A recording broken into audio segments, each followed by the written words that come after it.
Well, welcome to the Ask Dr. Wilson show. We are your hosts. I'm Dr. Nick Wilson. I'm Dr. Traci Gross. On this podcast, we have conversations about health. We talk about what it is, where it comes from, and really how you can achieve it for yourself and your entire family. I hope you enjoyed this episode on the Ask Dr. Wilson show. Okay, so today we're talking about kids and chiropractic. Why do kids need to be adjusted, and do they really need to be adjusted? That's the question that we get often. Yeah, patients come in all the time and they ask, well, my kid doesn't have any pain or they don't have any issues. Why in the world should I get them adjusted? And it's a valid question because when you think about chiropractic, most of the time people will think of neck pain, back pain, headaches, sciatica, numbness and tingling, shoulder problems, things like that. Mm-hmm. And it's usually palliative or relief. And, you know, a lot of people, that's what drives them into a chiropractor.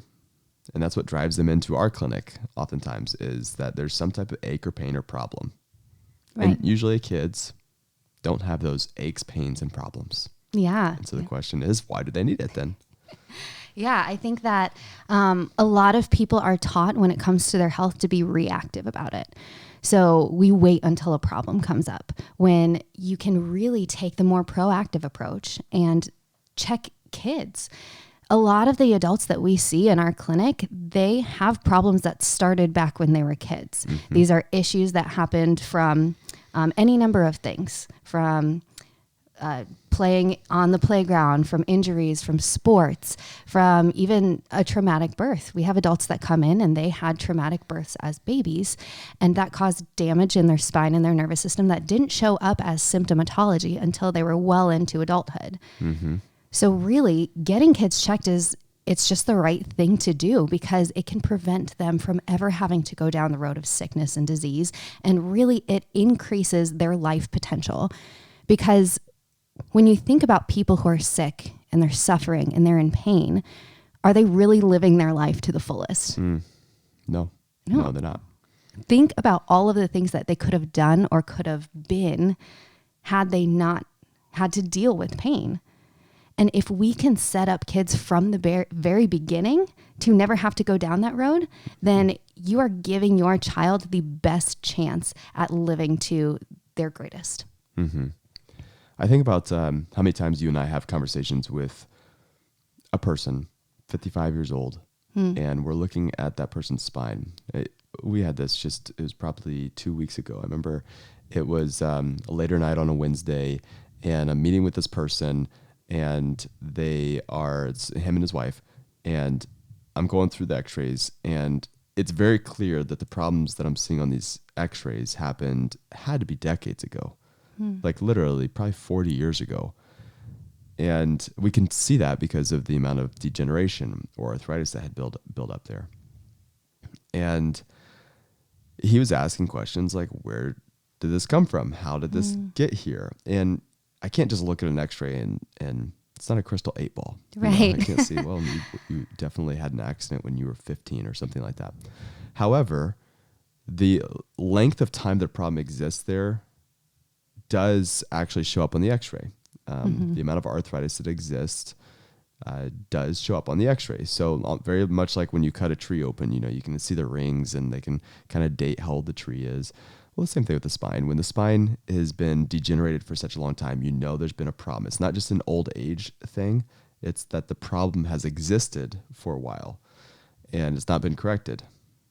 Very much like alignment on your car. We talk about this quite a bit. When the alignment on the car is off, the tires will bald unevenly, and the more balding that is there, the more time that car's been out of alignment. Okay. Mm-hmm. As he was thinking through, like when his problem might have started, he's like, "Oh man, do you know what? I fell out of like a second story of the barn when I was around 14, 15 years old." He's like, literally, I fell out of the top story of the barn. He said, and I landed like on the back of my head and neck, kind of like rounded out. And he's like pointing up here. And that's exactly where his problem was. And he said, do you think that could have caused it? We're seeing phase 2 degeneration, actually phase 3 in 2 places. And I don't know for sure on the answer to something like that. But I know for sure this, when you have an incident or accident or injury or something like that, and it's not properly taken care of, it's inevitable that that problem is only going to worsen over time. And you don't always feel that worsening. Like he didn't feel that growing up, like, oh man, I've got this problem that exists here. He's just never been checked. He never had a corrective chiropractor along the way who stopped him and said, listen, this is why it's important, not just because of spinal alignment, but the nerves. The nerves go to every organ, cell, and tissue. And so when you compromise the spine, you actually compromise the nerves too. And whether that's a sensory nerve or not is irrelevant. What I mean by that is whether you feel that or not is irrelevant. You don't always feel it. And it's not just the falling out of the second story of a barn or the football injuries or, the big ones that we think of as far as, car accidents. It's the little things over time. Think about your children. If you have children, think about how they are sitting in their car seat. I don't know if you've ever seen this. It drives me nuts when I see children in car seats and their neck are just flopped over all the way to one side. Oh yeah. Do you know what I mean by that? And then we wonder, why does this child breastfeed off of one side more than the other? Why does this child crawls with one arm more than the other or one leg? And some people take videos of this and they're like, it's cute. See, she only uses that one left leg there. And she just figured out, no, it's not cute. There's usually an underlying problem there that's going to manifest itself in bigger problems if it's not corrected. Yeah. Yeah. So at the very heart of all of this, chiropractic care is for the strength and the integrity of the nervous system. We can talk about symptoms all day long. We can talk about biomechanics and misalignment, but what it comes down to is the nervous system. I do want to bring up a couple of symptoms because I know that there's a mom out there who is listening and will resonate with something that their child is dealing with. And I want people to know that there is hope. Yes, chiropractic does help with symptom alleviation, but it's with an understanding that it's strengthening the nervous system. And the symptom alleviation is a result of that. Yeah. And shout out to the dads there too. I know you're listening and you're paying attention to not just the moms. Come on. Yes. Okay. We can't leave out the dads. But misalignment in the spine, damage to the nervous system will sometimes show up in kids as symptoms such as colic, babies who are really colicky. Torticollis, that's another common one where there is spasming of the muscles in the neck, and so the head turns to one side or the other. Also, when babies have difficulty nursing on both sides, babies should be able to equally nurse right breast and left breast. So if they can't, then there could be an issue with the TMJ, could be an issue with atlas, the very top bone in the neck, which is causing issues with head rotation. And by the way, far too quickly, nurses, midwives, just everyone in the field jump to tongue tie on that. Why is this child not nursing easily? And they go and they want to cut the tongue, and then that didn't work. And they're like, well, we need to bring in a leche or someone like that. And oftentimes it's actually an upper cervical problem in the spine. Yeah, absolutely. And how discouraging is that to moms? Like when they have tried everything, and probably dads too. Come on. But a mom who's trying to feed their baby and they've tried everything and they've gotten guidance and they've talked to the experts, and really it's just a simple misalignment of baby's atlas bone. Like that is so easily corrected. Yeah. And it's interesting when we say things like it's so simple. And then in our world, it is simple because we know exactly how to, correct these types of things. But it's oftentimes the little things that turn into big things. It's, on a marathon, that rock in your shoe might seem like a little problem, but that rock in your shoe will fracture your foot if you pound on it all, for the next 26 miles. Yeah. So that little thing turns into a big thing when it's left there. Yeah, absolutely. And using the marathon analogy, we're going the long haul, right? When patients come in and let's say they're 72, maybe they're okay with temporary relief. Maybe they're okay with palliative care. But the strategy of palliative care for a 2-year-old, that's not going to work. Because a 2-year-old doesn't have sciatica. It's not going to work because we're looking at the next 50, 60, 70 years of that child's life. Like, is a temporary fix going to work in the long term? Absolutely not. Right. Right. And it's not like we're trying to interrupt pain cycles and cover up that symptom of because they don't have a symptom yet. They're not, Right. you know, that a child who has birth trauma. So we say birth trauma casually, but I don't think oftentimes moms and dads get this, is when you pull that child out by its head, right? And whether that's a manual or your vacuum extraction or, you know, you have the forceps, you know, you don't think about the amount of trauma to that child's head and spine. Right. But when you hold a baby for the very first time, like somebody just hands you a baby and it's this newborn, this fragile little, you know, 9-pound baby. What are you so careful with? You're careful with the head and neck. You have the other hand, one under the bum and the other one like around the head and neck so that it doesn't flop its head around. Right. Yet birth is the one time in life we rip and grip on a child's head and it's like, well, it's done. Yeah. Beautiful, beautiful baby. Here's your baby boy. And we forget what just happened, right? And that's in most ancient cultures, birth did not look like it looks now. Yeah. You weren't inducing labor with Pitocin and epidural, and the mom was actually feeling it. Mom's position was very different. Mom was either on all fours or mom was squatting and not in stirrups and not on her back. And, you know, there wasn't this amount of force that was needed there because of the fact that the body was working with it. Yeah. Birth, especially here in America, has become incredibly medicalized, and it's out of convenience. Really. It's out of convenience, and it is to the detriment of not just mom, but also baby. Yeah. And not to get on this too much, but the convenience is actually what's driving this. And it is the fact that what's quicker and what's more efficient in a hospital setting, a planned, managed birth that you know the timing, maybe even that you can, you know, take that mom back to the surgery center. That's why C-sections happen most frequently when there's a change in shift, when it comes to the doctor's shift, because the doctor is going to leave the shift. And so that's when the C-sections happen most frequently. There's a big research study on that. And it really comes down to managing something that was not meant to be managed outside of a crisis situation. And birth is not an emergency situation the way that it's the picture that's painted it to be here in America. Yeah. Yeah. And I do think that it needs to be noted that medicine is fantastic for emergencies. Like, they are experts in what they do in treating effects. Right. But what we need to do is we need to get to the cause of a problem. When there are issues here, the difference is that within the medical system, the idea is what's happening, what are you currently experiencing, here's what we can give you to do something about that. Whereas as pediatric chiropractors, what we do is we ask, well, what's the cause of the problem? How can we support the body in doing what it's naturally supposed to do? And respect the body. And that's the thing about what you're describing right there. It's not just, hey, let's get to the cause and let's fix the cause by any means necessary. No.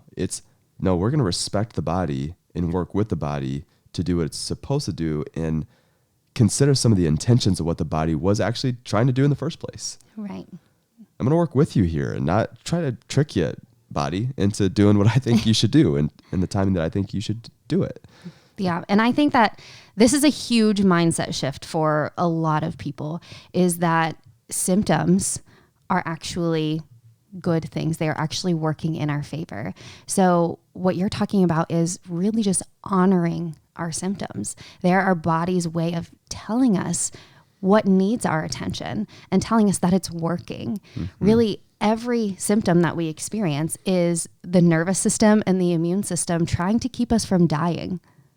Keeping us alive. Yeah. That's the whole intention of this whole thing called homeostasis, bringing you back to balance. You are in a extremely hot temperature room or environment. What do? You sweat. You bring your body back down to a set point, but you didn't do that. What happened? Your innate intelligence did. Within your body, there's this thing that I believe God put there that runs, governs, and controls you on a second-to-second basis and also heals you.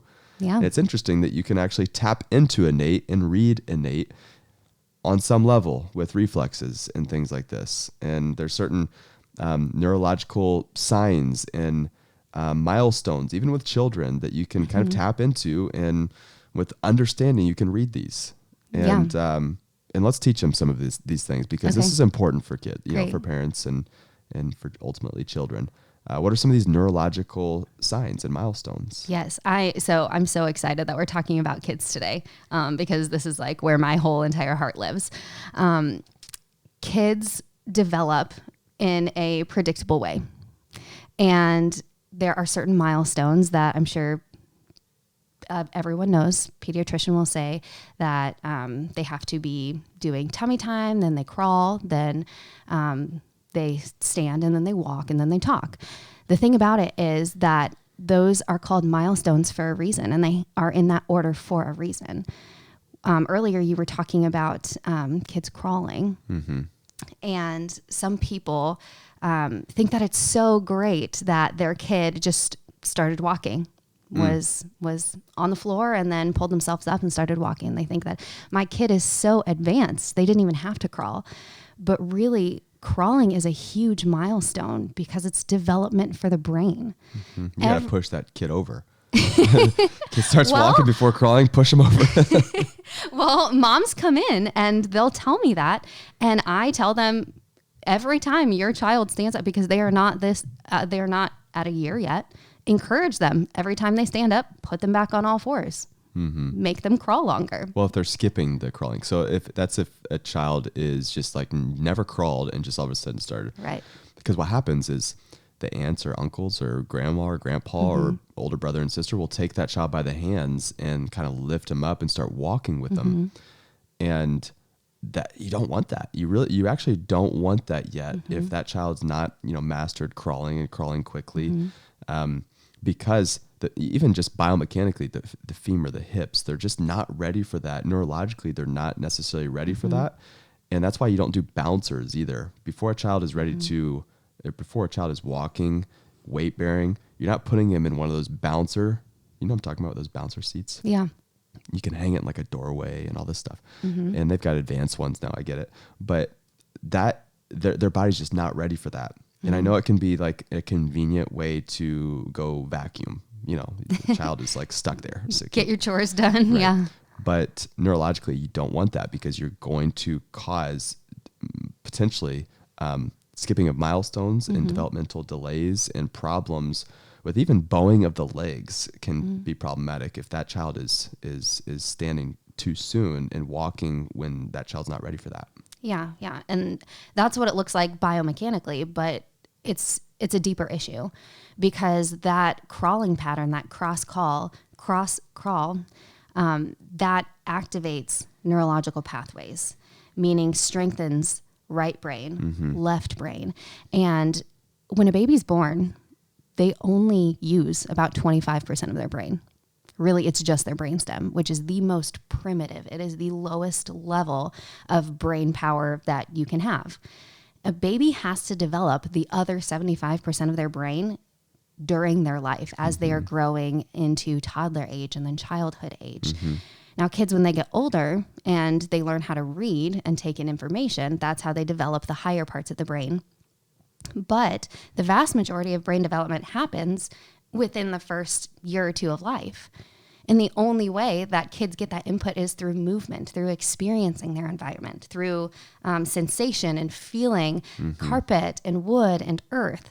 And so when kids are at that pivotal age, they have to be on the floor. They have to be. So when they skip over that milestone, that's not only causing biomechanical, causing physiological deficits, but it's also robbing their brain of the development that they need. Yep. Creates all kinds of problems neurologically. And then we see these people, these patients, as they've gotten older and did skip those big time neurological development milestones. And what's really interesting, in school, I had a professor who teaches all about this. And he's like the guru on all of this dynamic neuromuscular stabilization and retraining that. And there's a lot of evidence that you almost have to go back and retrain those patterns, that cross crawl pattern. And it looks goofy. Like having you do a cross crawl movement for exercise and calling that exercise. Yeah. And like these older, 62-year-old men who are like crawling across the floor, learning how to like cross crawl and use their knuckles and not their digits and all these things. Mm-hmm. And, but it's incredible when you think about when you skip these steps early on in life, now you're a 62-year-old man crawling around on the floor trying to get it back and just think about how goofy that is. And it's just skipping these things and maybe even a lack of knowledge from the parents. Oh yeah. I had a class in chiropractic school that was completely dedicated to functional movement. And part of it was we did cross crawling across the gym floor. Mm-hmm. So think about that. Like I was 25 years old and I could not cross crawl. What in the world? So it felt super goofy. And after going to that class for a couple of weeks, finally got it down, retrained my brain, had those neurological pathways going. And then the next week we did it backwards. And it was like starting from scratch again. But I was also, it made sense because I was also a kid that didn't really crawl. That'd be really funny to get a whole bunch of people and just like have a competition for cross crawling and maybe we should get that one on video. That'd be excellent, wouldn't it? Yeah. But there's a lot of people who struggle. And then the issue is that all of a sudden now it's not just again, biomechanically, but now you've got neurological problems. And that does show up in some of these childhood, call them diseases or symptoms or whatever, but there are some common issues that kids are developing right now that they didn't necessarily develop at the rate that they are developing now. They didn't develop these issues 30 years ago. Yeah. Think about autism right now, right? I mean, that is skyrocketed. And is that because of birth trauma? Well, birth trauma plays a role in all of that. It's an overwhelming of the nervous system, but there's a whole host of problems that's going to go into autism, like obviously toxicity. It plays a huge factor in that. But it's not just autism. You've got asthma, you've got allergies, you've got autoimmune conditions, ADHD. These things have skyrocketed in the past 30 years. And the thing about it is that the brain can't tell you when it's injured. Not like a muscle can. When you hurt, let's say you hurt your calf, your muscle hurts, right? When your brain is injured, it can't tell you I'm in pain, help me. The way that it does that is by mood changes, by cognitive dysfunction, by sleep disruption, by focus issues, by attention disorders.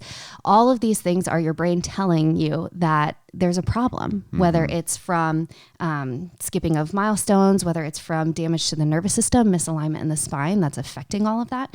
And what that looks like in kids is those childhood epidemics that you were talking about: asthma, allergies, ADD, ADHD, autism. These things are directly correlated to kids who are not developing at their specific rate, at reaching these milestones and making sure that they are doing exercises or having movement that will develop the right brain and the left brain equally.